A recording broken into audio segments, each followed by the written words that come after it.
Part டைமா ஒரு 4 மணி நேரம் டெலிவரி ஒர்க் பார்த்தா எவ்வளவு ப்ரோ ஏர்ன் பண்ணலாம் சொல்லுங்க, சொல்லிடுவோமா? நம்ம 75 நாள்ல 1 லட்ச ரூபா சேர்க்கிற சேலஞ்சில் இன்னைக்கு டே 36. இந்த சேலஞ்சை பண்றதுக்கு இன்னைக்கு தான் கரெக்டான நாள். ஏன்னா பார்சல் ரொம்ப கம்மி தான். 71 பார்சல் தான் டெலிவரி எடுத்துருக்கோம். 11:30 மணிக்கு கிளம்புறோம். எவ்வளவு நேரத்தில் டெலிவரி கொடுக்குறோம், எவ்வளவு ஏர்ன் பண்றோம்னு பாத்துருவோமா?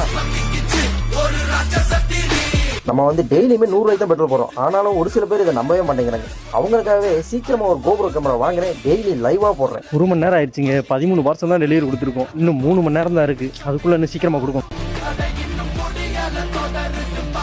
மணி பார்த்தீங்கன்னா 3:40 ஆகுது. கரெக்டாக நம்ம 4 மணி நேரத்துக்குள்ள வேலையை முடிச்சிட்டோம். இப்போ சைடில் ஒரு 6 பார்சல் காட்டும். அது வந்து கேன்சல் போட வேண்டிய பார்சல் தான். ஓடிபின்னு சொல்லல, அதனால அதை அப்படியே வச்சிருக்கேன். கொஞ்ச நேரம் கழிச்சு அதையும் அப்டேட் பண்ணிடுவேன். இன்னைக்கு 4 மணி நேரத்தில் நம்ம எத்தனை பார்சல் டெலிவரி கொடுத்துருந்தோம் அப்படின்னு பார்த்தீங்கன்னா 58 பார்சல் தாங்க டெலிவரி கொடுத்துருந்தோம். 58 பார்சலுக்கு 820 ரூபா, டிப்ஸ் ஒரு 40 ரூபா, மொத்தமாக சேர்த்தோம்னா 910 ரூபா.